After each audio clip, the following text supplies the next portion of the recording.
Hello, Internet. Welcome to another episode of that random podcast show. We're recording a bit sometime after Thanksgiving, and ladies and gentlemen and others, I think the tryptophan is starting to hit me because I'm starting to... Sorry, I'm up, I'm good. I'm Tyler Chansey, your host for this smorgasbord of movies, animation, video games, and other such media discussion. And to my side is a really elaborate pillow which I'm going to rest my head on. He is sentient and his name is Michael Mosley. How's it going, man? We're gonna have to go with these little skits of yours every episode, aren't we? Shut up and let me cuddle with you. Well, time for another episode. And since it's after Thanksgiving, we're gonna go ahead and do nothing. So this episode is gonna be 10 minutes long. That's it. Well, time to go home, everybody. I beg to differ, you giant cuddly pillow man. It's about time we asked the big questions, such as, what are you thankful for, and why can't we ever get these episodes out in a topical fashion? Yeah, let's not do what you're thankful for. I mean, Thanksgiving is over, man. That's the end of it. If anything, we should probably start doing Christmas nonsense. I'm thankful for one thing right now. My ability to cook a turkey shut my family up, and it turned me into a food zombie. That's partially why my language is a little bit slurred right now. Which is ironic, because I didn't put anything alcoholic in it. I must be a food wizard.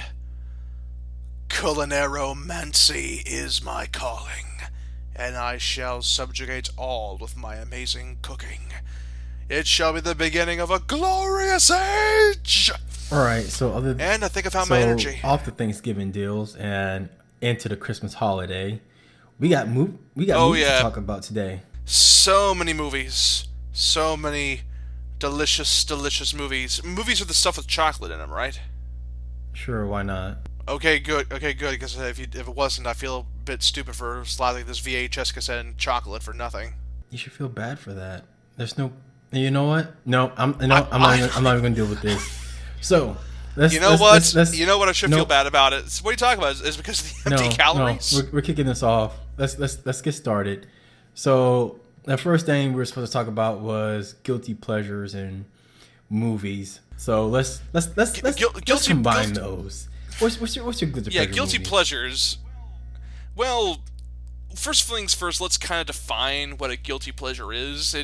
I kind of think of it as a movie or a game or something, some sort of piece of media that you personally enjoy for one reason or another, but people just seem to either hate or not like, or it's kind of critically divisive. Something that you personally enjoy that nobody else does. And since we did kind of hint about that a little bit last episode with us, waxing nostalgic for certain trash animated shows in the 90s, I thought let's get a little bit more... let's kind of expand upon that with movies. So, Michael, do you have one in mind? No, not really.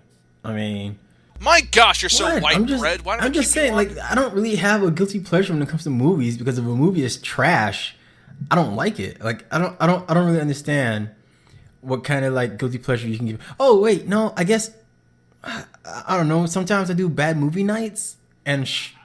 Yeah, but then again, I'm going in knowing it's gonna be a bad movie. But I guess Sharknado. And you're there to drink and laugh at. Not even drink. I don't even have to drink. I go in straight sober. But I guess, if anything, Sharknado is a guilty pleasure because I know it's trash. Everybody knows it's trash.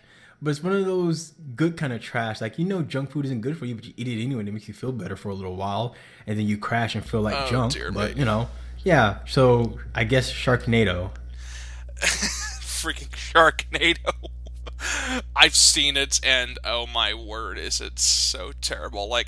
Every time it gets to that scene where they're in the helicopter and the girl falls out and a shark eats her, I keep cracking up at that just because of how bad the CGI is. It was never a CGI fest. It was CGI fest, but it was never meant to be like this this coming of age. No, not even coming of age. Like this, like, it was never gonna be the next Jaws. You know, it was. Oh It hell was no. always gonna be trashy good fun, and you know, if you go in trying to make it a serious movie, you're doing it wrong. Sharknado is always meant to be trashy B movie style. Well, yeah, I would say B movie. Asylum filmmaking basically excels in that when it comes to movies they crank out for the Sci-Fi Channel. I mean, I remember when they actually made like a Thor movie around the same time Marvel was releasing their Thor movie. I saw the trailer for it and it looked silly as all hell. It had Thor running around with like a cheap ass looking red cape on. He was firing an Uzi for some reason at giant insect monsters, and I'm like, wow, this is so dumb. Yeah, and I'm pretty sure I they go, shot a lot of that in abandoned warehouses or something like that. abandoned warehouses, soundstage. No, wait, soundstage be a bit too Yeah. highbrow even for them. Yeah, the studio that makes that money, I think it's Asylum Films. Yep, Yeah, Asylum they Films. keep everything super low budget. Like if you just graduated from, They re- they recycled oh, and so it's fine. much. You know, that's what I like about Asylum Films. It seems like that whole YouTube era slash you just graduated from film school and you want something on your resume kind of studios. And you know what? I can appreciate Oh yeah, that. and I got no problem with that whatsoever. And the weird thing is that I actually did become recently familiar with certain, shall we say, rip-offs or mockbusters that keep happening, especially in the CG animated they're zones. mockbusters. Like they know what they're doing. Like the Well, Transformers. yeah, Like, they're mockbusters, but they handle themselves a whole lot better. Like they don't try to deceptively market their stuff in actual retail stores oh on no, DVD you are shelves. alive. Like No, they do. They mostly go through like rental shops and whatnot. But no, man, I've seen plenty of them on shelves. Like the Transformers knockoff. I've seen. Yeah, Transmorphers. there you go. Yo, that like it's all over Netflix. Don't try to pull that nonsense. No, those guys know exactly what they're doing. And you know what? I could fully And appreciate that. we That's like can't. having Mega Blocks next to Legos. Yeah, sure, Mega Blocks isn't a ripoff, but gosh darn it, you're gonna look at it and be like, do I want the Mega Blocks that looks like junk, or do I want the Legos that actually looks kind of cool? I'm still just enjoying the fact that I broke your mind with revealing you that Minecraft Legos exist, but I think that's actually still an apt comparison, because Asylum Films, they nominally make schlock, but they still seem to have a lot of fun with it. Like I mentioned before, the scene in Sharknado where like the girl gets eaten and they're on the chopper. What happens immediately after in that scene? The guy has to have like an "oh no, she's eaten" reaction, but he like breaks out into like a laugh halfway through, and apparently that was the best take they had, so they kept that in the movie. Oh no! Like, what is Everybody knows that? it's silly. Like everybody's in on the joke. That's what makes it fun. Like I think they're at number 3 or 4 right now, and I think it's the only real problem I have with it, though. They kept making well, I mean sequels. the thing is like I liked it when it was kind of mimetic for a while. Like people kept making sort of like joke posters for future like Sharknado sequels, and some of them were funny, like Sharkalanche. Frozen water, ice is frozen water. Our logic is sound. It just had like a bunch of sharks, just like cascading down a mountain range, just like ah. There was Sharkcano, which was an underground volcano. I mean Boom, they already had sharks fly out. was it giant octopus versus a giant shark and all that nonsense. Like I bet whoever came up with that, they were, Super Shark versus Mega yeah, I bet whoever came up Octopus. with that, I bet they were mad like Sharknado became popular. My movie was first. No, they came earlier. Yeah, they yeah, came like whoever you freaking guys like, earlier. my movie came first, and Sharknado's the one that got popular. That's dumb. I have to say though, for it being a piece of crap, for being a piece of crap bit of film, it's actually secretly the most inspiring thing I could think of. Like I actually saw this somewhere, like on a billboard outside of a church. It was, if you ever think your idea is dumb, just remember that an executive made a lot of money for pitching a movie pitching a movie that was basically what if we made a movie about a tornado full of Hey sharks? man, you know what? It was at a time when people needed something stupid, and Asylum Film is good at that. They make all kinds of like Oh yeah. low budget, horrid CGI movies, and Sharknado was that thing Oh, yeah. that everybody actually paid attention to. Yeah, but guilty pleasure. It's okay. Okay, that's still your guilty pleasure. Asylum Films in general, but specifically, their poster boy at this point now, Sharknado. I actually have like two or three guilty pleasure movies that I personally enjoy very fondly, but people seem to Okay, either. let's keep it down to one. I'm afraid you have to. Yeah, I'm afraid you only have to Yeah, pick one out of your two or three. I'm sorry. I'm a very indecisive person, so I can't pick one. So I have like a multitude that just kind of shift around a bit. But call me bizarre, but for some reason I do still fundamentally enjoy the movie Cloud Atlas by the Wachowskis. Yeah, man. It's funny. I did enjoy Cloud Atlas, even though I did not read the book. I like the idea of it, and the movie. It's Actually, yeah, the pretty good if movie you wasn't ask me. bad. So like, what made that a guilty pleasure for you? Like, I can see. I thought you were gonna say Atlas Shrugged, but Oh hell no. yeah, I Absolutely thought you were gonna say not. Atlas Shrugged. But since What kind of person do you take me for? Somebody who liked Batman v I mean, Superman? it wasn't bad. You know what? We'll get on that later. That's later on in the show. It's later on. I mean, come on, Zack Snyder, you're gonna be this objective. Why don't you just go and make the Fountainhead movie already? But no, back to no. I call it a guilty pleasure because like Cloud Atlas, if nobody else is familiar, was basically one of the Wachowskis' other movies that wasn't The Matrix or that flaming dog pile that was Jupiter Ascending. The other one they did that wasn't that live action Speed Racer Which movie. was It was good, by the kind of way. That Speed Racer movie was good. I don't yeah, know what you people want from the Wachowskis. That's like the best kind of Speed Racer you can make for that anime anyway. what are you gonna do?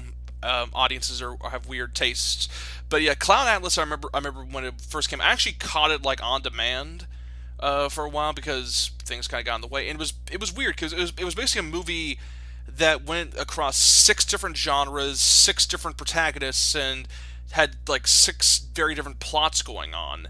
Like one story was set during the times of slavery, and it was set on a boat with a guy sailing, and he gets sick, and there's a slave on the boat that was trying to smuggle his way out. There's another story that's kind of set in the 70s, and it's more of an espionage thriller. There's one set in the future where it's some sort of revolutionary dystopia where you're following around this person supposed to be the head of a rebellion.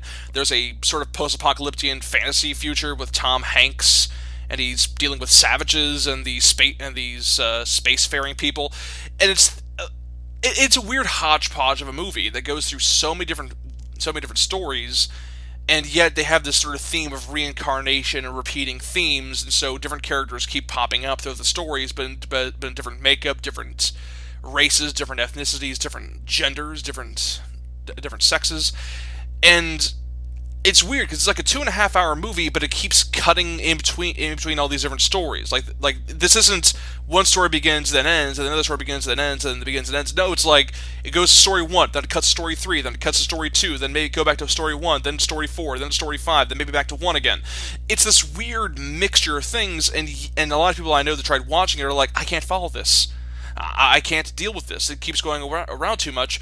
But I kind of dug it. I actually dug how the editing was done. How you can sort of tell how certain themes and certain ideas kept sort of skipping over and keeping the tissue together. Like it was proper cinematic editing. Like it wasn't anti-cinema. Some people kind of call another movie that we said we're going to get to later, but that's a subject for another time. And it was interesting to sort of see these different actors portray multiple roles and seeing how they pop up in different ways. Like I keep seeing something new in Cloud Atlas every time I watch it, like some actor I missed, or something I missed, or some little detail I missed. But for people I do know that did see the movie and enjoyed, they did say it can feel a little bit preachy with some of the themes it has, and it comes off as a bit smug. Not necessarily pretentious, just kind of smug with Well, how it presents it. I think it's So for, mostly because the theme it kept running with the reincarnation was act of kindness. How one person's decision of kindness can like change a whole timeline or a whole life, and I think that's where it kept going to. Like you keep seeing how people can be kind to each other and how it can change things, but you never see it like go full blown like world changing. You just see it change like one little, yeah, you small see it change moments. one piece and then it's on to the next lifetime. You never actually see like how this affects the people within their lifetime. It's always what leads up to the kindness. You see the kindness, you can see how it can change this one person or these people, and then it's on to the next life. And you're like, oh well, I get that you're going with this act of kindness, and that's what you're trying to like put out there.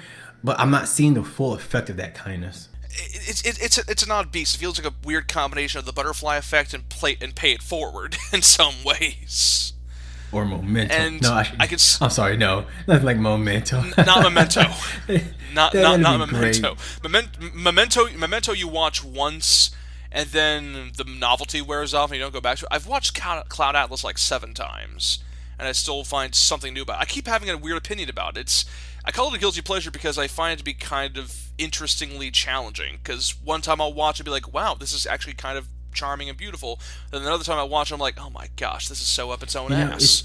But Yeah, there's another I know what you're saying. Like, it's one of those movies where if you watch it multiple times, you'll see why you like it, but you also see why you should hate it. Like, why you should why yeah, it has these two ways where, like, man, I really like these actors, but man, they shouldn't be trying to play these kind of characters, or I like their storyline, I mean, but it doesn't fit some of well. them were some of them were good. Some of them I did like though, like the post-apocalyptic story where Hugo Weaving was playing this sort of boogeyman, shadow man, Babadook type character. You know what I'm talking about? He's sort of this devil man in like a top hat, and he like hugs Tom And you know Hanks. what? That's the weird thing. Like, Tom Hanks and Halle Berry were the two characters I really liked in the movie. Everybody else was cool. Don't get me wrong; they were good actors, but like those two seemed to carry the movie to me. I did like Jim Broadbent and how he handled things. Like I liked him in that sort of British comedy thing, comedy story where he was a publisher and he got into deep with like the gang with money lending. I mean, that was a and fun story. I wish Sean Penn was in that, but like, yeah, I guess. I liked it, and I also liked his role in the other story, which was that romance story with Chad Wishaw, I think. No, somebody else. And he was basically playing an old composer. Oh wait, you talking about with the old homes and the escape genre? Yeah, that's not the old home escape genre. But the same thing, Broadbent also plays another character who's like an old composer in the other story, where the main character is his amanuensis, and they're trying to compose a piece together. He plays both those characters, and I like that diversity because on the one hand, Broadbent plays a sort of stuffy, nasty kind of person, and then he goes to basically wacky, we gotta escape from the retirement home guy. The next one, like if you want to see how big of a range an actor can have in Cloud Atlas, you have to give it a look just from seeing how many roles and how many hats they wear, just from that alone. I did enjoy Cloud Atlas for what it was. But yeah, it's strange because I see scathing criticisms about it. One of the most weirdest ones was it doesn't feel like a movie. It feels like a trailer for 6 other movies. And you know what? I'm completely okay with that. Like that's the way, like, it didn't drag on with one story. It gave you what it was trying to say and moved on, despite the point that it said that same thing over and over again. It was interesting to see how they blend those genres together and how they told that same story with different genres. It wasn't.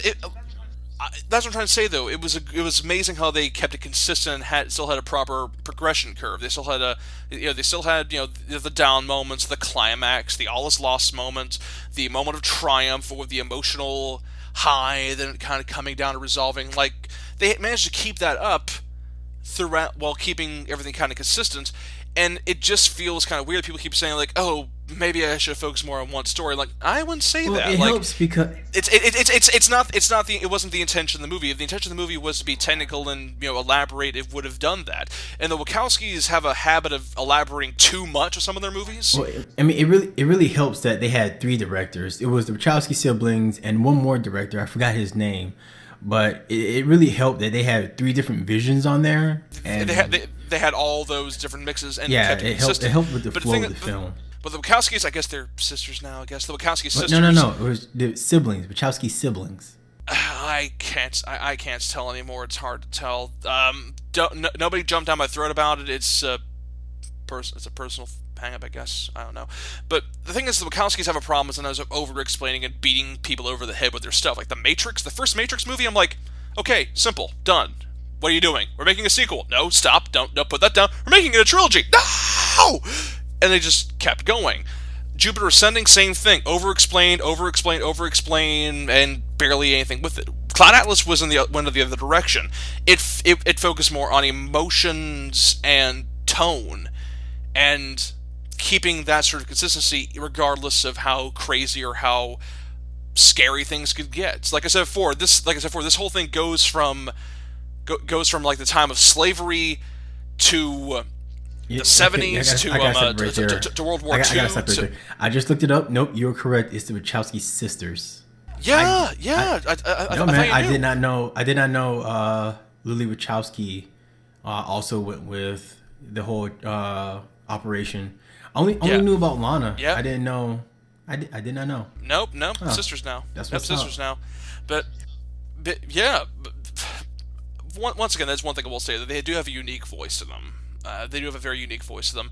I just hope they get their stuff together, because I didn't see Jupiter Ascending personally, but I saw like an IMDb summary of what happened in the movie, and I'm like,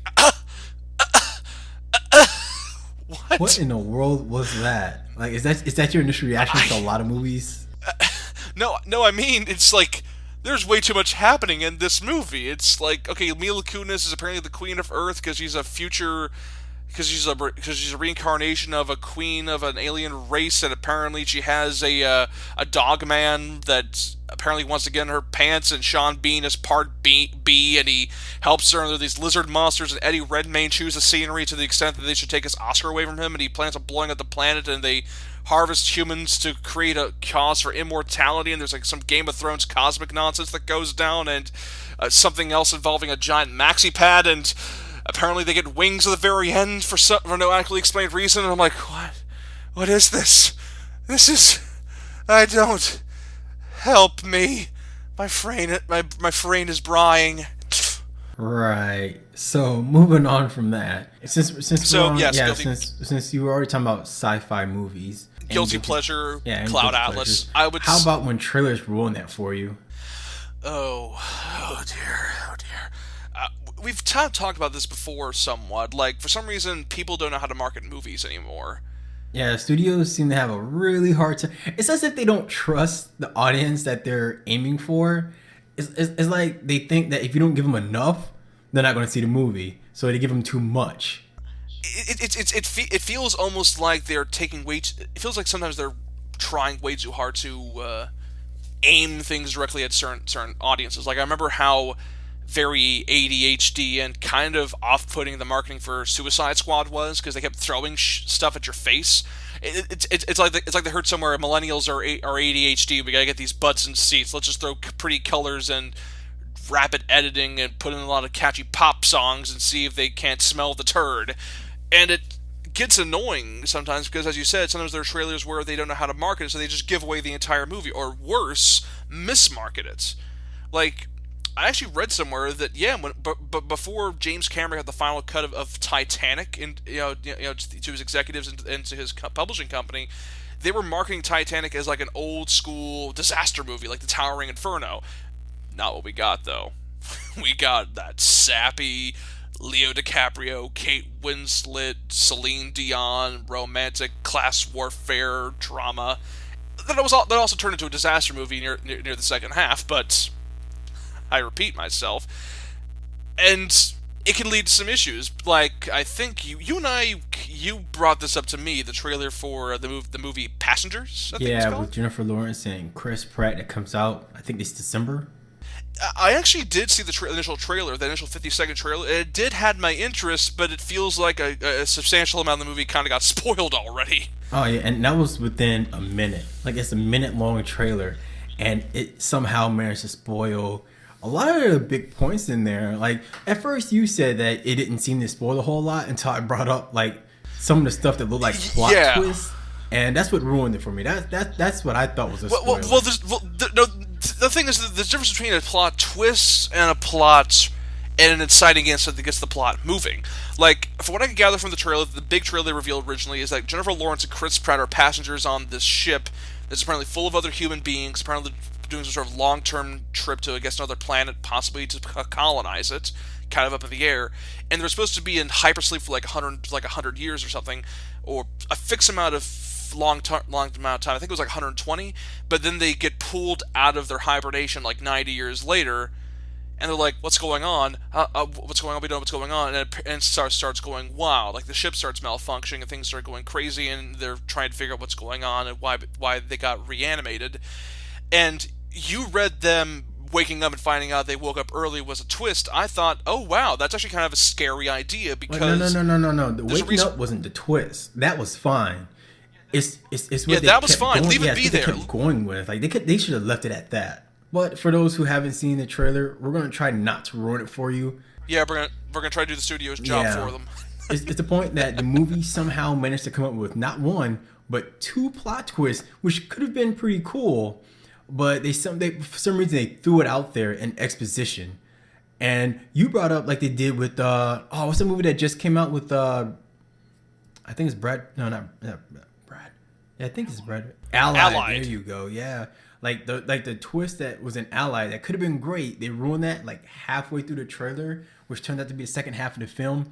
I kind of feel like Passengers did the same thing in less than a minute. And it was really insulting. Like Allied was basically it's already on theaters now, but I haven't seen it. It was basically a World War II spy thriller where Brad Pitt's a spy, is a spy. He goes to fight some Krauts in Germany, bumps into another character played by Marion Cotillard. They get married, and then they reveal the big twist in the trailers, like, oh no, your wife may actually be a German spy, and so it's basically a sort of period piece Mr. and Mrs. Smith kind of scenario. And I'm like, did you have to spoil that for me? You would have sold me enough as it was with Brad Pitt being a World War II spy and marrying Marion Cotillard. And I think their problem with that was, oh wait a minute, hasn't Brad Pitt always done World That's War too II simple. movies? Like he just did Fury, like what, a year and a half ago? I actually Oh heard no, Fury it was was. good. Oh man, that was a great movie. Yeah, and he did. Oh man, Inglourious Bastards. So I guess whoever at the studios probably thought somebody's gonna look at this and think, oh, it's Brad Pitt in another World War II movies. We gotta do something that really captures them. Let's spoil this movie for them. Why would you do that? Oh, because this is a great plot twist. Yeah, it is. That can be saved for the movies. Nope. Put it out there. Cool plot twist. Which, if you would have seen it in theaters, it would have been like a great gotcha moment. That would have been, whoa! Oh my Yeah, crap. but instead Yeah. they're like, your wife could be a spy. Oh, wait, so what's the big point of this movie? Because the first half of that trailer was Brad Pitt being a spy. And then we find out that this woman he falls in love with is also a spy, or could be a spy. And then the movie just goes on like, she's not on our side. Why would you ruin that? Why couldn't we think that she was the same spy as him, sent on the same mission to get rid of Nazis? And then we find out that she's herself is not an actual ally, because allied forces. Oh, that could have been a cool little plot twist. Nope, let's ruin everything for But everybody. nope, let's not do that. Like, I'm also remembering like two other movies that had trailers that actually did kind of hide things a bit better. Like, remember the Russell Crowe movie A Beautiful Mind, where it was I do kind of not, pseudo. because Russell Crowe makes some weird movies. Like his movies, no, I've always. he makes some interesting movies. Like I actually liked him in that Darren Aronofsky Noah movie. Like, I'm sorry, my more religious or spiritual I people. refuse to watch that piece of junk, because I mean I have no problem with them. Like, oh, it's an action movie. I was like, I know how this is gonna go. It's gonna have like pseudo Christianity in it, and then it's gonna throw all that to the wayside and just become a straight up 2012-esque action movie. Actually, it's a pretty interesting reinterpretation of the Noah's Ark story. It's actually solid. It's actually solid, and it actually does take from different things. It's just that a lot of people are more used to the more sanitized, basic version, or the other extreme people who are like, "Oh my God, this is not exactly how it was done in the Bible." Like, are you kidding me? But Yeah, sorry, I'm moving completely on. fine if it doesn't follow the Bible, but it's like it's the way it was presented. The trailer just looked awful. But here's the thing, though. Which version of the Bible you're using? What interpretation you're using? What kind of... But moving on. There was another movie he did called A Beautiful Mind. I actually do enjoy this movie. I watched it a long time ago, back during high school psychology. And the trailer basically focused on Russell Crowe playing this brilliant mathematician guy that had a bit of an odd quirk. And he was and basically it looked like he was set in the 50s, and looks like he kept getting hired or called to by the CIA and the by sort of investigative bureaus, asking him to crack certain hidden Russian codes.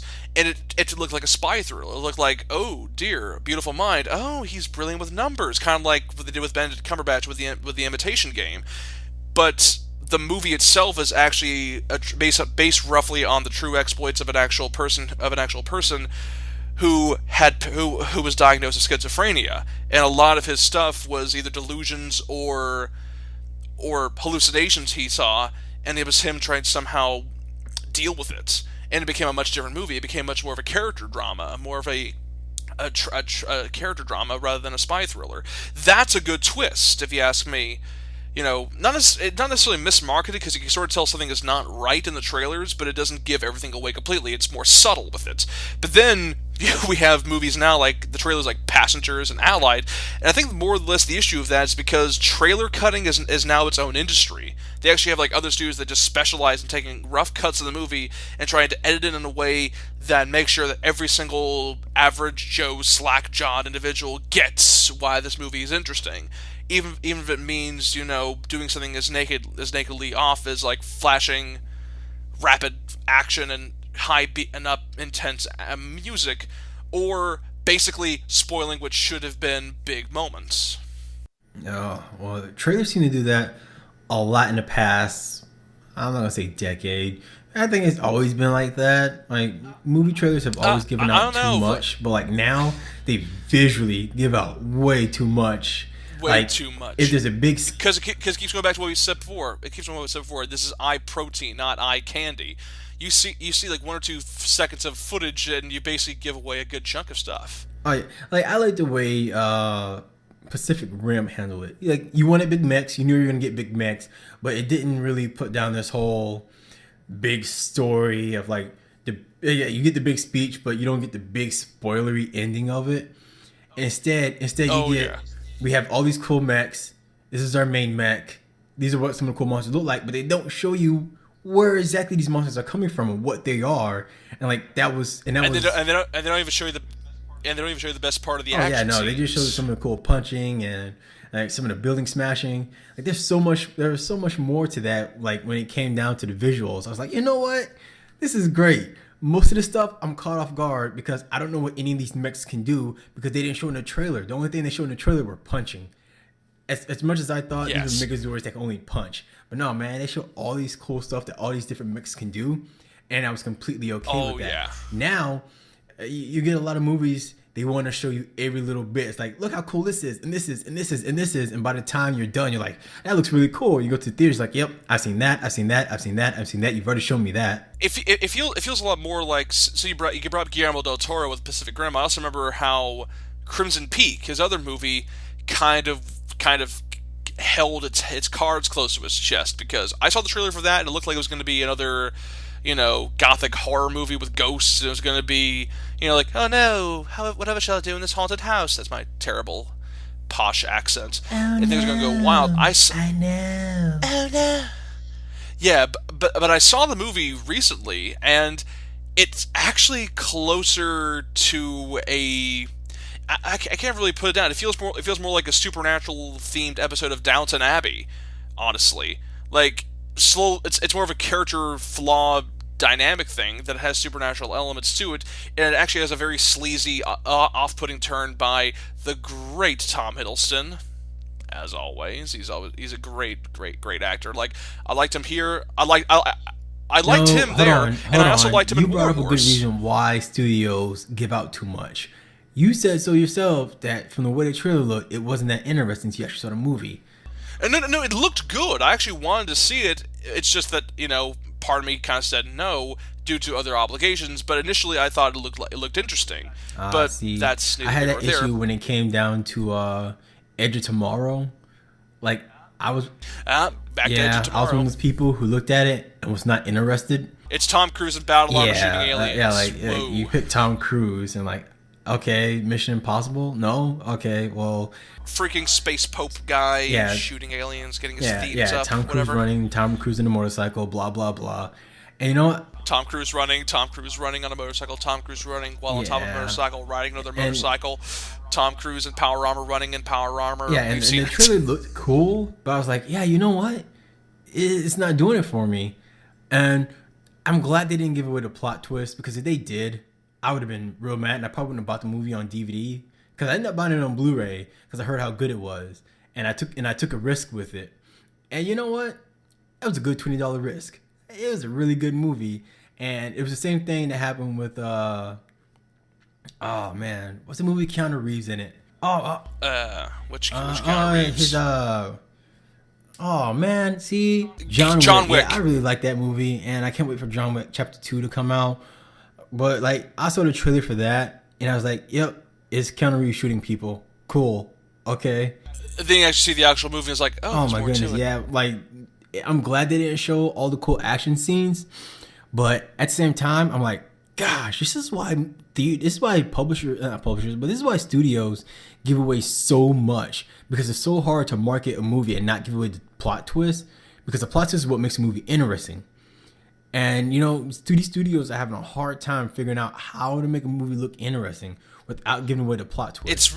It's really difficult to do it, and that's kind of why I don't like how certain trailer creation is relegated to other studios now, because it feels formulaic. It feels like they're trying to hit a certain thing, and as such, it feels like it's shallow, lowest common denominator stuff. I bring up Suicide Squad again, but I'm also remembering, since we're talking about trailers that gave away the entire plot of a movie, the earliest one I can think back to that was probably the biggest offender was this long trailer they had for Bryan Singer's Superman Returns. You know, I don't remember any of the trailers for that movie. Now that I actually think about it, like I remember Man of Steel trailers.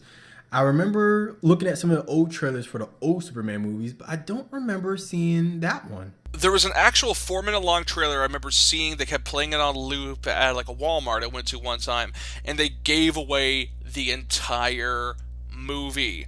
I am not joking. Superman returns. He stops a plane. Lex Luthor steals crystals from the Fortress of Solitude, mixes it with kryptonite, You're right. mixes with kryptonite, creates an island out of kryptonite. Superman goes and faces him. He gets stabbed with kryptonite. Now fly. No, they even have him falling back to Earth after throwing the island at the end, and Superman returns. Like, why even go see a movie now? Oh my You goodness, gave away the entire movie now. I remember that trailer. Wow, I had forgotten all about that thing. Jeez. Because I remember seeing the trailer I saw, there were like two different trailers. If you put them together, it made that 4 minute trailer, which I guess is what they made that cut out of. Because I remember like they showed pieces with Superman and the island, Superman and the plane, and then the next trailer they showed Lex Luthor and the crystals and the island that he created. So I put two and two together, like, oh, that's the island that Superman was tossing to the sky. Okay, why would you do that? That's obviously the end. That's obviously the ending. Oh man, I will preface, but I will have to say this though: Superman Returns, I didn't mind. Like, a lot of people like to shit can it now, but I still personally enjoy it in some respects. Like, it had one or two good scenes in it that I liked, but other than that, yeah, if I want to talk about a trailer that really did just give away everything, I think of that 4 minute long Superman Returns trailer, because, oh my goodness. But yeah, trailers give away too much away. But speaking of sci-fi movies, that new Ghost in the Shell 2017 trailer got released recently. Yeah, you actually watched it, right? The link I sent you. I did just see. Okay, I did just see it, and I'm gonna let you go first because it's fresher in your mind than it is mine. So I did enjoy it. Seemed to be reinforcing the themes I thought had some prevalence when it came to Scarlett Johansson playing Major Kusanagi. Because I mentioned before, back when the teaser initially came out, that people were harumphing at a white woman playing the role of an Asian character in a live-action adaptation of a Japanese animated movie. And what's the first thing they have in the trailer? They blatantly kind of have a few scenes where it's pretty clear she was recreated from scratch, basically, and she actually says, maybe next time you'll put me together better. Or she has like some line where she says, maybe you can put me together better, or maybe you can upgrade me next time. And Johansson does a good job kind of selling this sort of scarily existential idea of being better than a human being, but no true sense of self because of the extension of her prosthetics. But that's high-end stuff. The initial big beats we kind of saw from those 10-second teasers were kind of cut together here, and I do mean that in a good way. Like they have the geisha battle sequence where she breaks in and shoots them, and they have that shootout.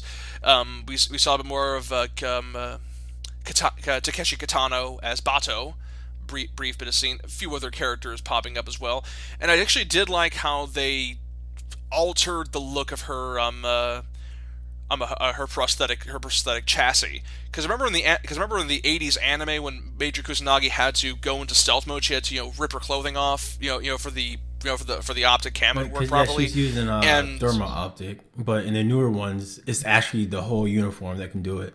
not I wouldn't say it's a whole uniform. It looks like she still has a different suit to it, but it's very clearly synthetic and it clearly is off-puttingly whatever. Because there's no I'm going to say there's no sexual characteristics to it. Like the upper body, there's nothing there. It's just the illusion of a chest, nothing else. And the anime, it's still simulated human flesh. It's still simulated human attributes. It's still the trailer. Like, it's a greenlit trailer.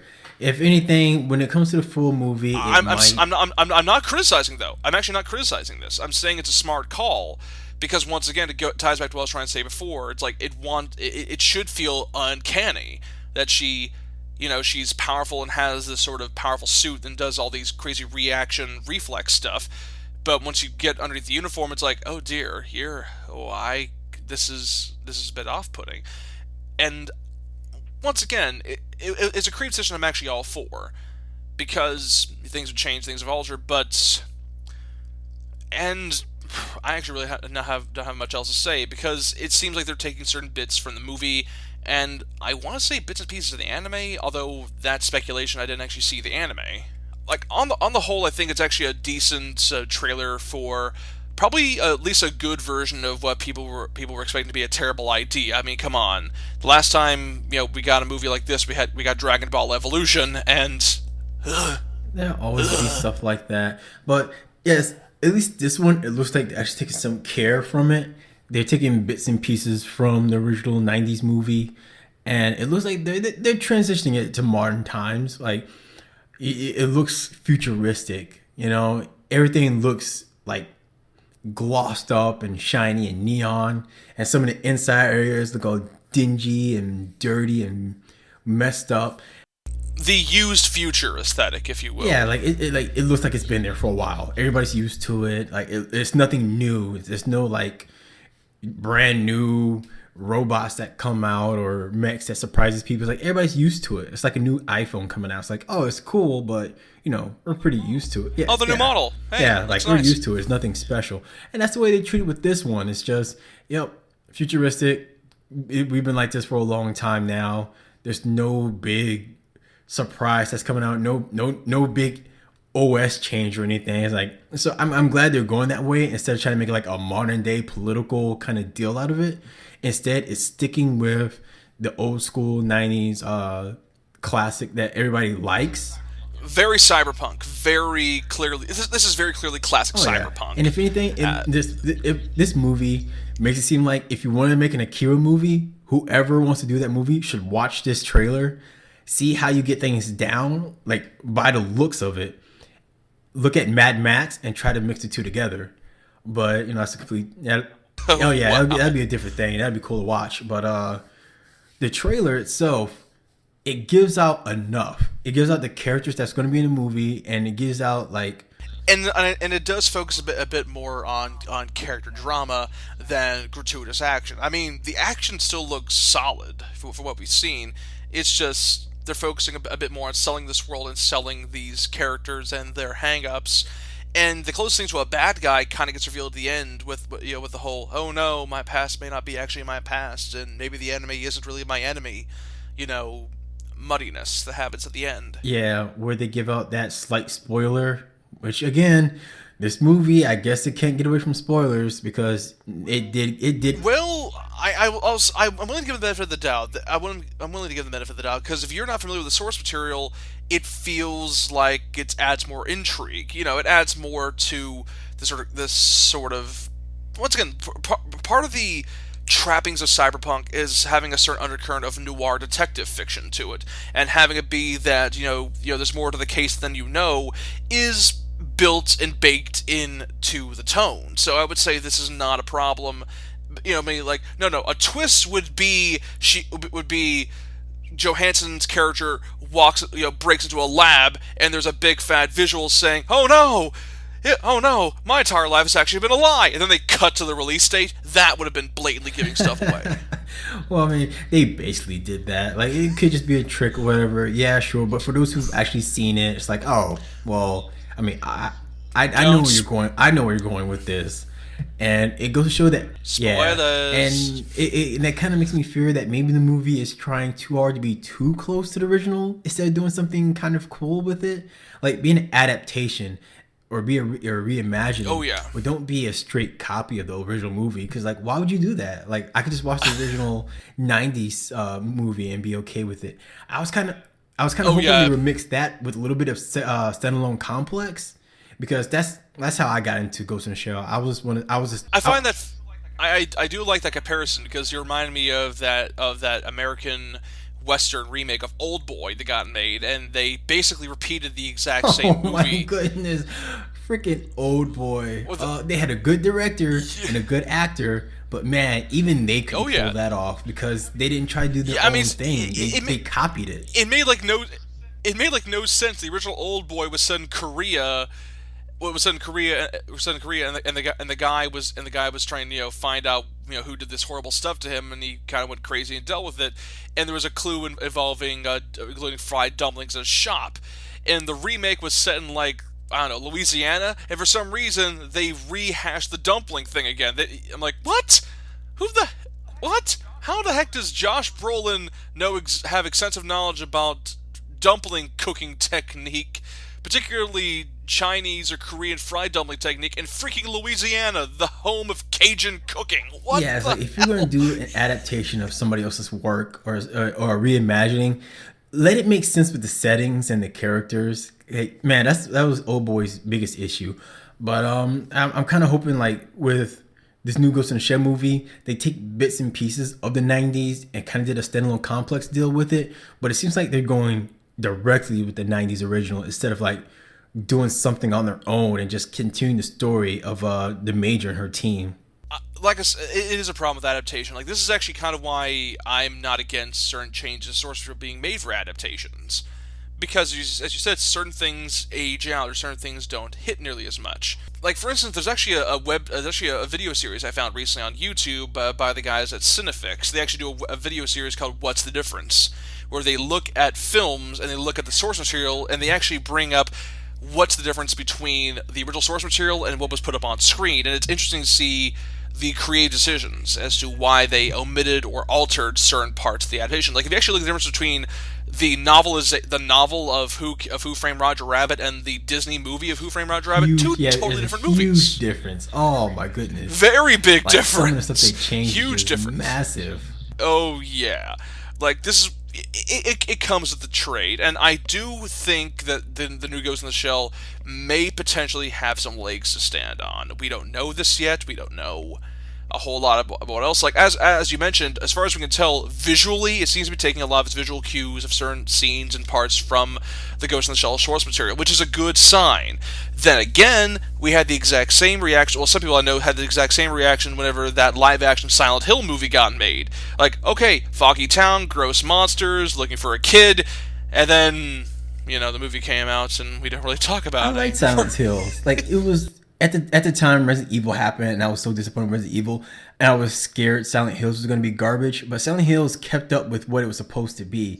I did not watch Silent Hill at least I did- visually at least it visually looks at least it looked visually consistent with the tone and Right, aesthetic like of the games, which is a lot more than what most Yeah, video like game it movies did its get. job. I mean, the sequel I didn't watch because I heard it wasn't that great, but the first one was awesome. I heard it was the best unintentional comedy ever. Oh, geez, but- sounds like Resident Evil all over again. But I know video game movie adaptations started catching on as to getting the look right, like that Warcraft movie that came out. That looks like Warcraft, that looks like And you know Azeroth. what? That looks and like and that's a fine example of doing adaptations a little too well, because man, that nobody understood what was going on except for people who actually played Warcraft. The Guardian of the Alliance that was allied with the Familiar that was part of the consortium of the blah blah blah. And I know nothing about Warcraft Yeah. lore, so I'm just waiting for the League of Legends movie yeah. to come out then. But Oh, dear. yeah, But- look at Scott Pilgrim versus the World. Like that movie is a Oh. great example of how to do adaptations right. Like I actually no, like Scott it's a Pilgrim fantastic versus the movie. I World. love that movie. Like it does adaptation right, where it takes enough from the comics, yeah, it takes enough from the source material, but it creates kind of like its own kind of story with it, like the way things were Yeah. handled and the way he quickly went through all the all the evil Evil exes, X's, yeah. and it did that without lingering too much. It gave you just enough character development and all your characters to where you know what kind of person they were. Where in the comic books, I liked how they I really liked how they resolved the Negascott bits. I mean, that that was was kind of hilarious. disappointing, but at the same time, I did enjoy it because it was His evil opposite's actually a nice guy. We're gonna go. yeah, Get which makes punched. sense. Like if you're gonna be a complete opposite, Nega Scott was not gonna be a jerk like regular Scott. But like I love the Scott Pilgrim comics, and when I saw the movie on opening night, mind you, for those of you who skipped out on that movie, I went to it opening was- night as well. oh man, Don't, it was fantastic. It was don't let me in. fantastic, and I was like, this is how you do an adaptation. This is fun, but also helped that you had Brian Lee O'Malley there, like Yeah, yeah. Actually, having the creator there saying, you know what? yeah, This is like good. having him there, like even if it's just like for some consulting, that's fine because it goes to show that Edgar Wright, like that was right up Edgar Wright's alley. Like Oh my gosh, I love Edgar oh, Wright's yeah. movies. The Cornetto trilogy is yeah, like, great. that man's style fit the world of Scott Pilgrim, and it was great. It was a great mix-up and more adaptations. Edgar Wright is always amazing when it comes to how he cuts his movies, how he edits them. He always gets a good visual Oh yeah, joke out of them. he has a lot of visual gags that's just fun to look at and fun to find, which is why his movies are always great to watch multiple times because you always want to find those cool little Easter eggs. Oh yeah. Oh my goodness. Like, especially with, like I said, the Cornetto trilogy, Shaun of the Dead, Hot Fuzz, and The World's End. It's always fun to see those little jokes and those little gags, and even those little winks and nods to the other movies he Oh yeah, sneaks in. the Like, running, like yeah, the the fence running gag. jokes in all three movies are awesome, and and if you watch all three and you watch it with somebody else who doesn't watch all three, and certain scenes are just funnier to you in the second and third movie because it reminds you of the running jokes they had in the first one. You're like, come on, this is some great references, but nobody else is gonna get them because they didn't watch the other movies. So there you are, the snarky little I know everything about Edgar Wright movies. All right, all right. I think we've gone on so many tangents, but there is something though that is happening since you brought it up. December is around the corner, Christmas time, big movies, big You know, movies. honestly, the end of December is crowded. Oh my goodness, you got Rogue One, you got the animated movie Sing. Geez, you got like 2, 3 other movies that I don't really care about, to be honest. That's all coming out in December. A lot of Oscar bait, from what I can tell. A lot Assassin's of Creed is coming out on the 21st. Sing is coming out on the 20. Yeah, Sing is coming out on the 21st. That Will Smith movie, Yeah, Collateral Beauty. Will Smith is coming out with another movie. Oh my goodness, like December is crowded, to be honest, and we won't be able to cover them all in this episode, but let's see what we can. But I will say though, a good focus should be kind of on how Disney has kind of been. You know what? Not kind of. They have been hitting it out of the park recently with a lot of Recently, good try the movies. last Like- 5, 6 years. Like Disney has been on a roll. Like, come on, we have to bring it up now. Like the mega success of Frozen, their partnership with Pixar, with all those successful movies they've been putting out, and they recently released Moana, another Disney animated movie that's about a girl that goes on a journey, and it focuses on Polynesian culture, and hey, look, it has The Rock in it, and it's fun. Yay! We haven't actually seen it yet. We've heard it's good. We have heard good from credible sources that it's actually worth your time. But down the road, as you said so yourself, we have 2 other trailers coming out, and it's kind of scary if you think about it too hard. It feels like Disney really can't be stopped. Do you want them to? It's- Like, as much as great stuff that they've been coming out with, do you really want a creative studio to actually stop? Like, yeah, sure, they do things somewhat by the numbers. How can we sell this stuff? But they do it in a creative manner. It's like, okay, how can we sell these toys? Let's make an interesting movie. Let's buy out Pixar. Let's buy out They've been Marvel. getting very postmodern with some of their stuff, if you ask me. Like Frozen is kind of a good example. That was basically a Disney princess movie that actively criticized and subverted the Disney princess tropes. Which is fine. Like I said, like they gotta find new creative ways to like pander their toys to kids. And you know what? What's the best way to do that? Get parents on board. Oh wow, what's that? A strong female character? Not one, but 2 strong female characters? Yeah, I'm gonna buy my daughter all kinds of Disney princesses. This is the one princess I don't mind. The new Mulan, the new Princess and the Frog. That's what you keep saying, man. That's what you keep saying, man. I actually know a cousin. My cousin who has a daughter, and my God, she has so much Frozen stuff. I was getting sick to my stomach seeing Well, Olaf yeah, everywhere. that's the great thing about like making these creative movies. Which honestly, disclaimer, I didn't really care for Frozen. I thought it was an okay movie. It might have been like the weakest movie. It might have been like the weakest movie Disney brought out in a good minute. It reminds me that they can still screw up, but yeah, like I get why Frozen, and You're I'm dead fine to with me. that. I'm dead to myself. Oh my gosh, man!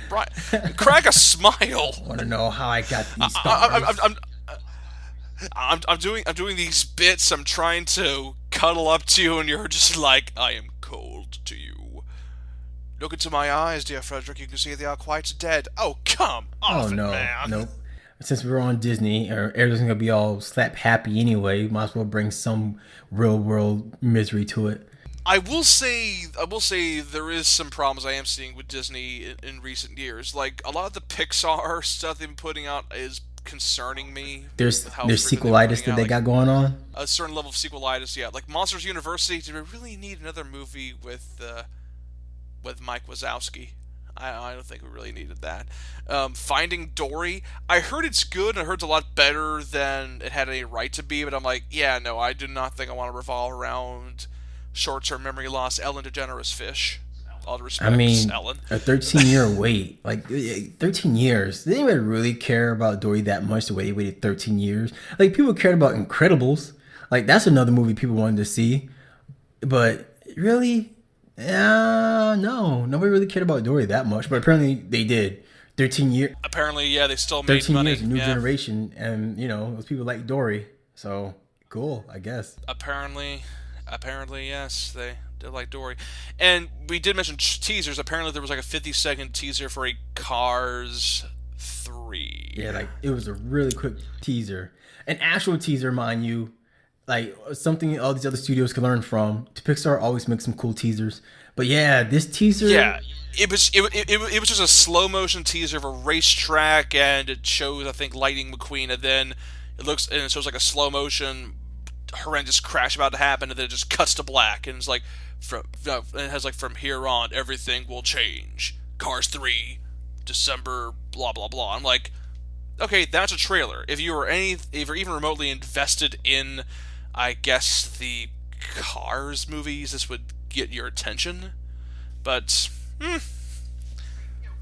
I mean, good marketing, good trailer, good hook, good teaser. It definitely got somebody like me interested because like I don't care about cars. Who the heck really Kids does? really love them. I asked my friend that. He was like, "Oh no, man, kids are all over cars." Like Cars 1 was okay. I skipped out on 2 because it focused too much on that Mater guy, and he was like the worst part of Cars 1 anyway. And Cars 3, I was like, "No, why would I care?" And that teaser was like, "All right, Pixar, they love doing dark stuff in their movies sometimes." So I can't wait to see where they go with this. Pixar just loves doing that. They do enjoy bringing the heavy stuff, but I think I brought it up though. They do some heavy stuff in their movies, like The Incredibles, Finding Nemo, the Toy Story movies. Oh dear me, the Toy Story movies. Cars feels kind of toothless in comparison. It's just like the first movie, Owen Wilson as a race car. What was the lesson there? It was like just like learn to take it easy, man.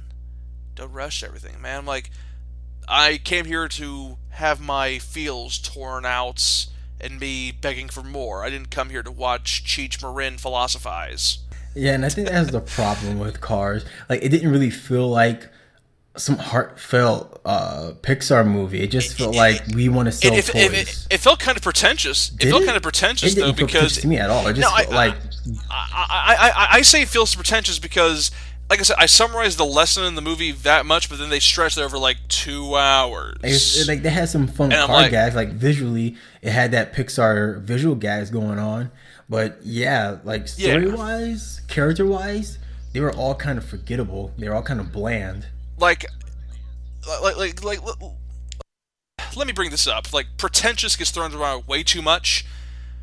Here's the definition of pretentious. Okay, no wait. Okay, It's I'm not sure you're being ironic or whatever, but you're being pretty pretentious right now trying to give people like dictionaries. This is for That doesn't clarity. mean clarity. I'm This is pretty for sure people clarity. know what that is. I'm sure they know what pretentious is. Nobody knows what words means anymore, Michael. We're on the internet. Nobody knows what words mean. They just throw words out to make them sound smart. I'm putting my foot down now. Yeah, putting your foot in your mouth, maybe. Seriously, pretentious is basically spending a lot of time and a lot of convoluted nonsense to explain something trite and simple in a way that makes it sound like you're some brilliant genius. It's the smug, overbearing, I know, blah blah blah, but it's just a truism or pablum or some nonsense. Like, and it's annoying. Like, there's a difference between that and having a point. Oh, you mean like that movie God Bless America? Pretentious, yes. Funny as hell, Oh absolutely. yeah, I love that movie. Oh yeah. A Bobcat Goldthwait's movie, but back over to Disney stuff. Like Cars 3 left me lukewarm. Like I said, Cars. The only reason why I swear those movies keep getting made is because the toys are popular. The toys are popular with the kids. Are you kidding me, dude? They had these silly little shorts with Mater. Plus, they had that plane spinoff, which also got a sequel. So take that as you will. Planes did horribly. talking about? Critics hated So what? Planes. Kids loved it so much they made a Planes 2. Oh, dear me. Dear. You really care so little about cars, you don't know about planes. I have Yeah, man. So, say what you will, but Disney know what it's doing. If something is selling, they're gonna find creative ways to keep selling it. Like those, like the upcoming Lego Frozen movie. You're trying to get me to blue screen of death over here, Michael. It's happening. I'm starting to get images of. But hey, at least it's not live action. At DOS least screen. this time it's going to be actual Lego pieces that you complained from last time with Lego Friends. Why another? I'd rather take another Frozen Fever short than that. Since we're on the whole not Pixar, but Disney train, how about that Rogue One trailer? Okay, yes, please, let's get off the subject for my own mental health's sake. I don't feel like showing up on the news where I wind up stabbing people to death with spoons, wearing nothing but a Santa Claus outfit. I don't want that. I don't think anybody wants that. Let's move on to, Rogue One. And to Disney's handling of the acquiring of Lucasfilm, because oddly enough, for us being kind of a nerd-focused podcast, we really haven't hit on the Walt Disney conglomerates taking our precious Star Wars away from George Lucas. Thank goodness, because let's face it, George wasn't doing jack shit with this franchise, except running it with the prequel to the point to where they wouldn't even let him do anything with the newer movies. Yeah, I mean, this is something I do have to bring up, though. Like, I do like that Disney does have access to Lucasfilm, only because they are clearly getting directors that have a passion for the material and are trying to bring their own personal spin to things. Like, I like Star Wars just fine. I like the movies, but for the most part, when it came to me wanting more from Star Wars, I read the Expanded Universe novels.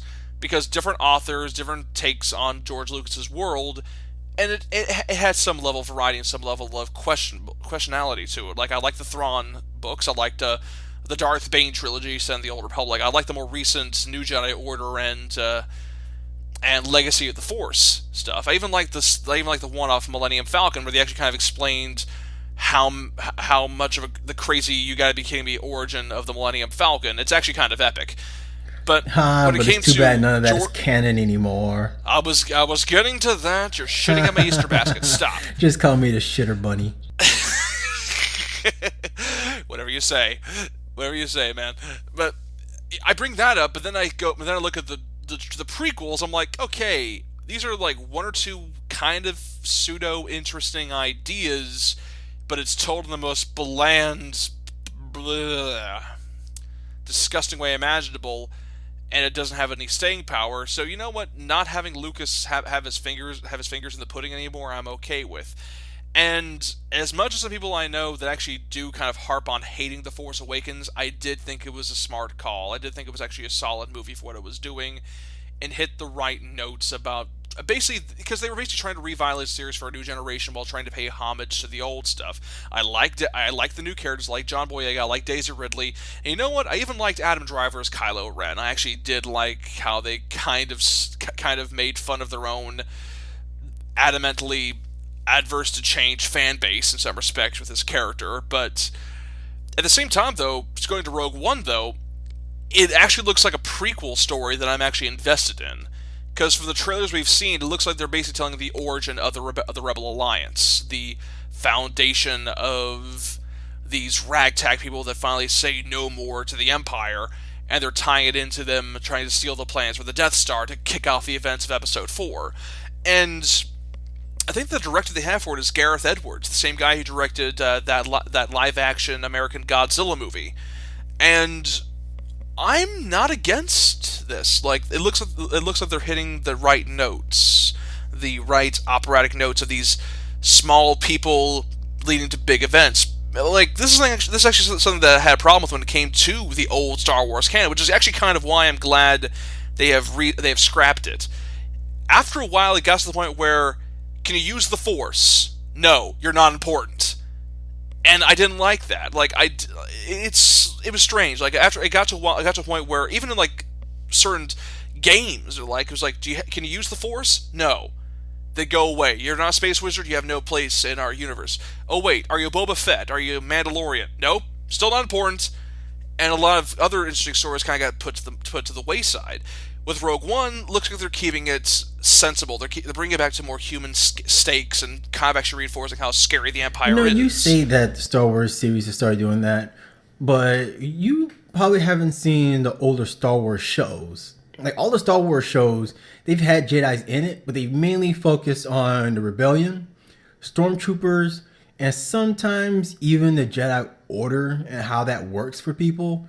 But like, I've seen the Clone Wars CGI show. The stuff with the clones, I'm fine with. The stuff with the Jedi, I'm fine with. I'm talking about the ephemera, the novels, the extended universe stuff. I find it weird because the comic books, some of the comic books, well, they also tied in with the rebels and the stormtroopers. It seems like that's it. If you're not a stormtrooper, people don't really care. If you're a rebel, you might get something out of it. But yeah, a lot of those old stories, some of them really did focus a lot on Sith and Jedi, because the order of the Sith and Jedi is what people... The big battle of good versus evil. The thing it's the philosophy behind both the Jedi and the Sith.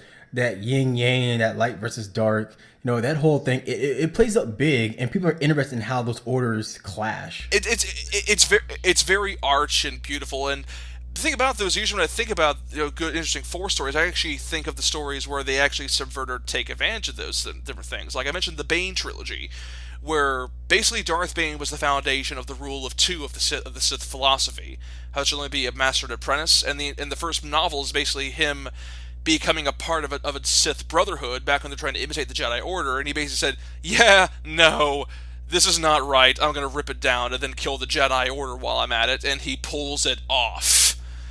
And I'm also remembering the more recent series, Fate of the Jedi, which I stopped reading for a while, but it actually introduced other Force-using cultures. They went back to the Witches of Dathomir. They talk about the Gen Sarai, basically gray Jedi. They kind of go back and forth between uses of the Force. There were these weird alien monsters that had to use these like microphones full of pheromones where they had to use them to speak, and they had a philosophy of the Force being a spectrum of different colors and how they were able to tap into it. Like, I'm okay with those big ideas and those arch tellings. It's just that when it comes to being a magic space wizard, I still want that to be one facet of the Star Wars universe. I don't want it to overtake everything. I don't want it to be too prevalent to the point that nobody should even bother bringing a blaster around anymore. Which is why I'm actually applauding what Rogue One's doing with its restraint. Blah. Well, to you too.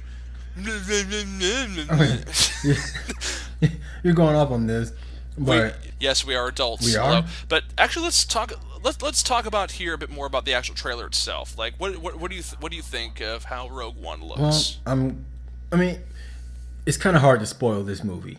The last trailer already had kind of one big spoiler in there, but Everybody who watches Star Wars already knows how this goes. Rebellion. It's an inherent problem with a prequel story. You kind of know things have to play out a Well, like certain yeah, way. and especially people who like enjoys the movies, because the only thing we got when it came down to Rogue One before the trailers were in the original movies in Episode 4, I believe, where they bring up that so many people died trying to get this plan. So That was it episode Episode 6 for the second Death Star. Oh, Yeah, that was wow. episode 6 with Mon. Yes, yeah, that's what I'm trying to get. Episode 6 with Mon Mothma. It's just like many Bothans died to bring this information. That was for My Death Star goodness, 2. was that was the As first far Death Star? No, that was the second Death Star. The first Death Star in Episode 4, all we know is the information was stolen from the Empire and they put it into the R2 unit, and then Episode 4 begins. We have no idea. So We have no idea how that happened. So see, now it's a bit more open, yeah, now, that isn't kind of makes me it? sad, really, because I wanted to see that plan in action. Now this one, You want to see so many Yeah, Bothans now die. this- I'm You're just saying, terrible. Now it seems like in this one, it's like, oh, all our heroes might get out alive. Now this one, I'm like, oh, look at all these cool characters. I wonder who's gonna. I wonder. They're gonna die horribly. I was like, I can't see most of these characters die off. But now that you reminded me that it was actually Episode 6, not 4, and 4 was a different Death Star plan, that makes me sad. Aw, forget this. You just knocked down my excitement for Rogue One. Oh dear. You are a sick person. Hey man, I'm just saying, Wanting when I people found out about to Rogue die. One and it was the plans to steal the Death Star's plans, I was like, yes, I want to see this. I want to see how messed up this was and why these plans are so important other than to stop the Death Star. And like, how great was the Death Star security that so many people had to die when they got their hands on this plan. I want to see that go awry. Now I found out it's some other plan. Forget that. I want to see that movie now. Rogue 2. Rogue 2 Electric Boogaloo. The Death Star Dear me. BB. I will say though, they really should bring back James Earl Jones to voice Darth Vader. No, they 'cause did. show. Yay! I'm happy. Yeah, they brought him back to do Darth Vader. What they didn't do though was bring back the original, the original actor who played the body. Michael they didn't bring Prowse? the guy who did the body. They got somebody else in the suit now. Ah, I don't know that's who a it bit is. sad. Oh man, he was kind of salty about it. No, I believe like, it. I don't even think they came to him with the offer. I think they just straight went somebody else, but they got the regular voice. They got the original voice back. You gotta be kidding me! They got Peter Cushing back to play Chewbacca in Episode 7, and that guy had a bad knee. What the hell? Yeah, man. Like I don't know what happened. I don't know why they didn't do it because, like you said, they brought back the original Chewie actor. But yeah, man, they found somebody to do Darth Vader's body work. But they brought back the original voice, so that's cool. Oh come on!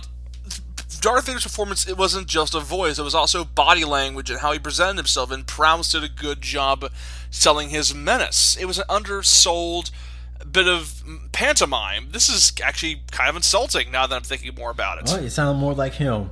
Yeah, it would be kind of great to see both original actors come back to collaborate for Darth Vader. But at the same time, I don't know why the studios did it, but they just chose to go with somebody else. It happens.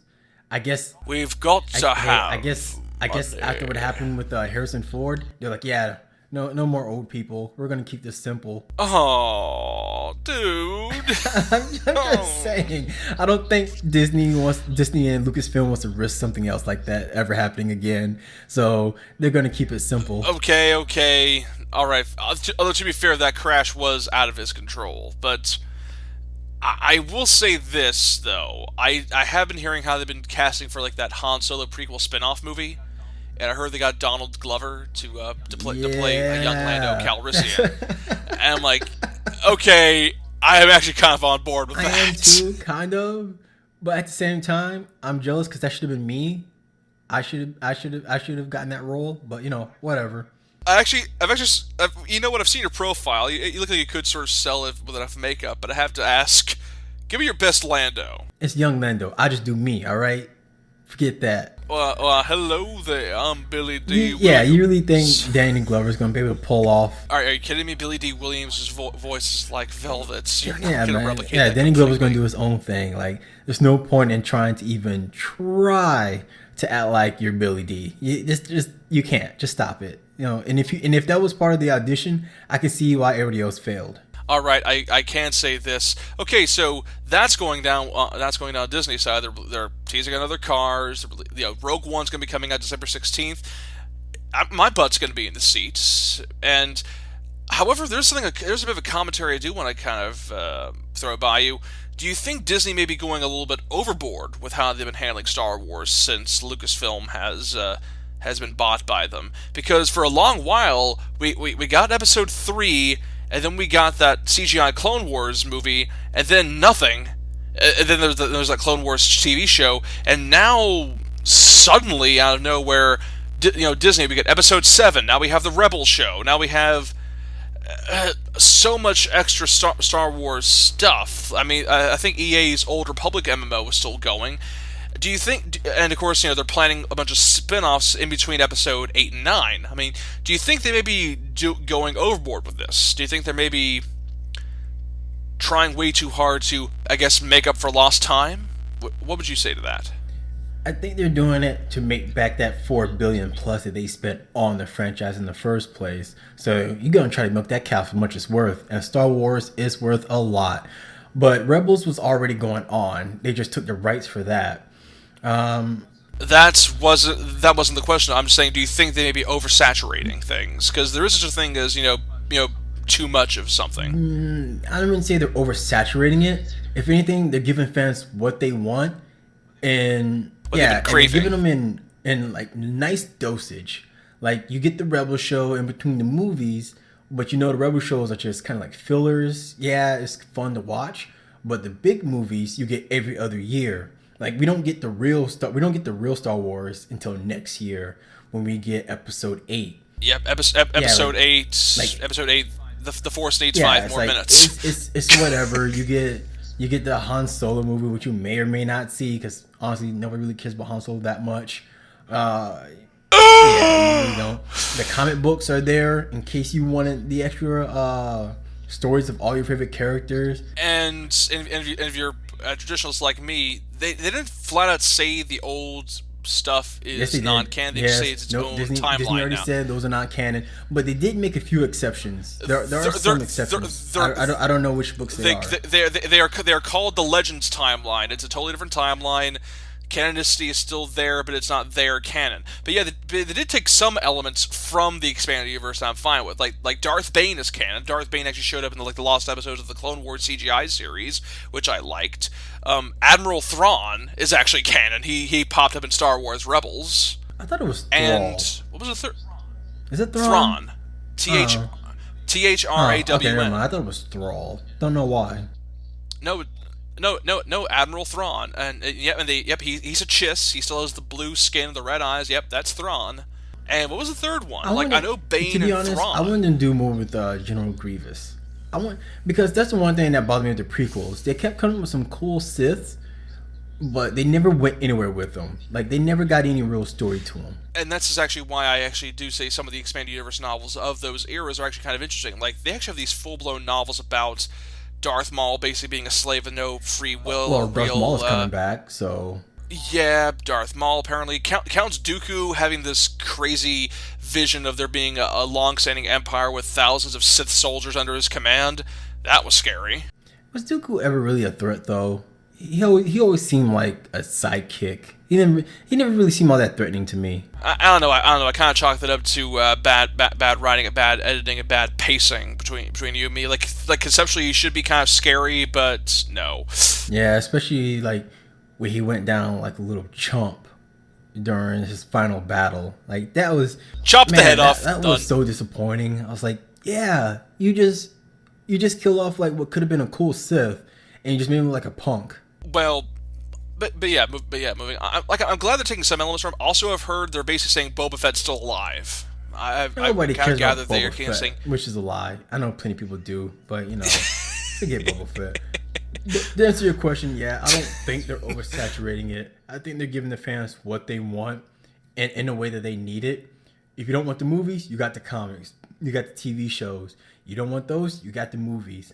Like you get both live action, you get live action and animated, and you get comic books, and you get written material if that's your thing. So really, Disney is really making up for that $4 billion they spent, and they're doing it correctly.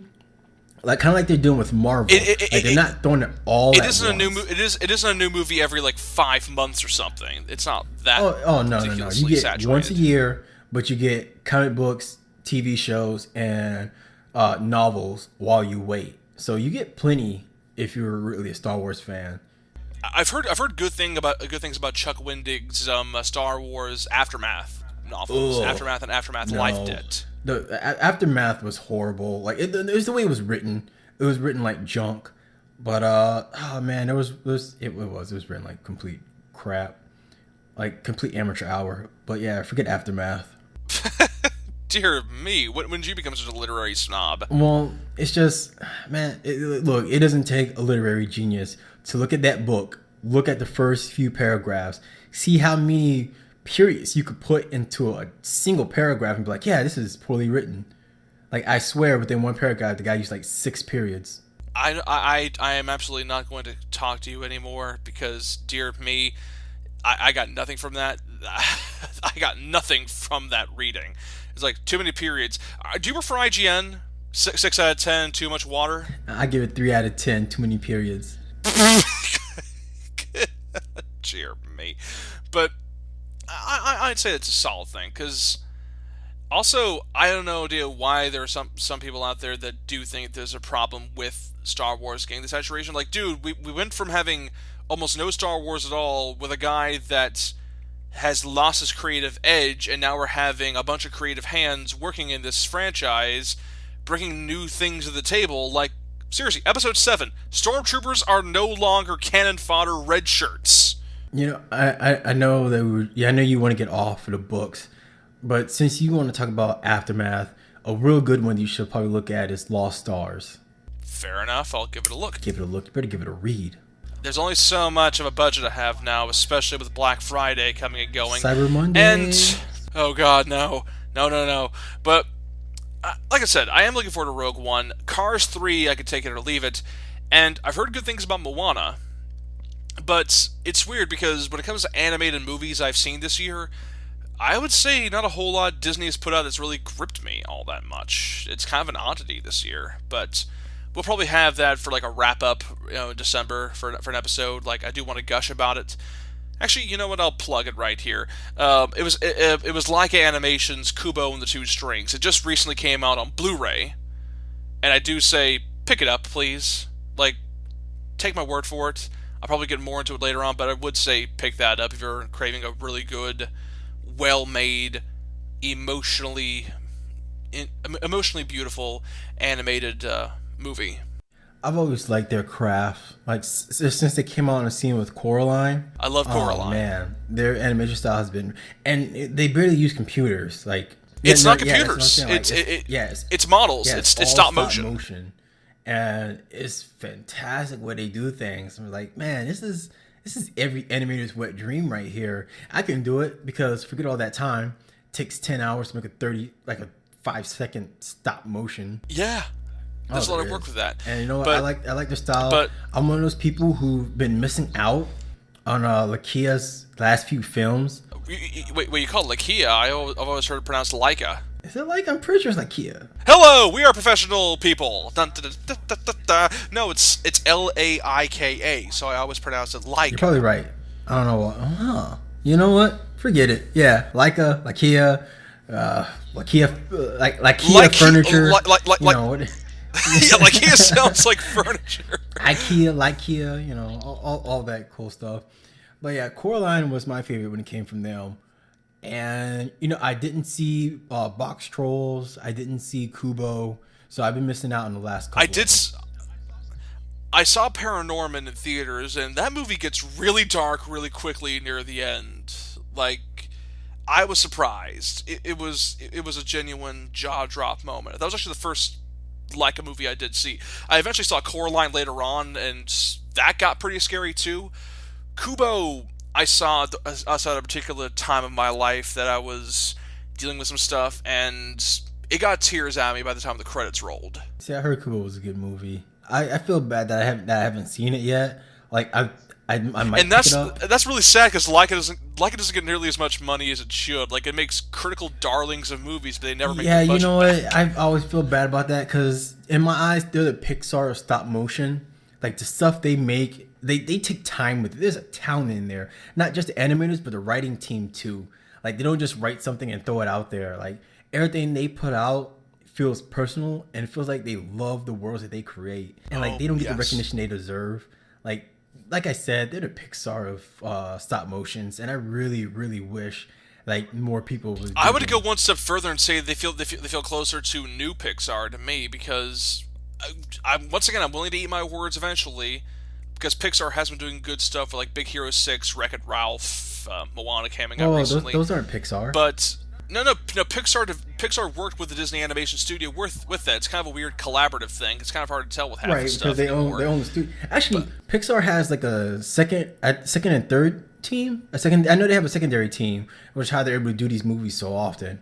So yeah, you can't even really call Yeah. Pixar anymore because they have so many sub. It's so many collaborative things Yeah. going with it. Like I got no problem with them. They still make good stuff. It's just that when it comes to the classic Pixar stuff that hits you in all the right emotional beats, but still can be enjoyed by everybody.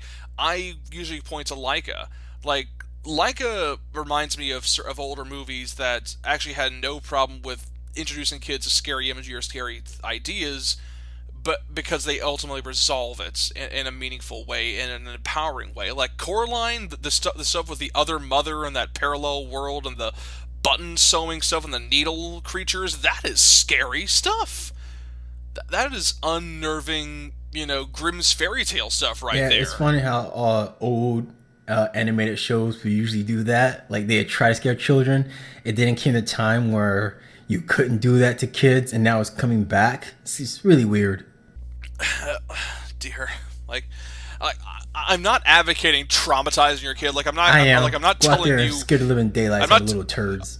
So you're trying to tell me you have no problem whatsoever, like strapping a kid down to a chair and forcing him to watch Texas Chainsaw Like, no, we're Massacre not talking about or anything something. gratuitous. Come on, man. No. You said traumatize. I said, sure, why In a not? childlike Let's go. manner, like button like. I just heard Man, traumatize. like button eyes and whatnot. That could be scary for a kid. No one's talking about like chopping dudes in half and blood going everywhere. And now you And just then need mixing your children hauled away from you because you're a horrible parent. All right, you could. I don't Yes, have any thank kids. goodness. I don't have any You can kids scare yet. kids like with some of the movies, some of the animated movies where it's not real, and you could talk to them about it.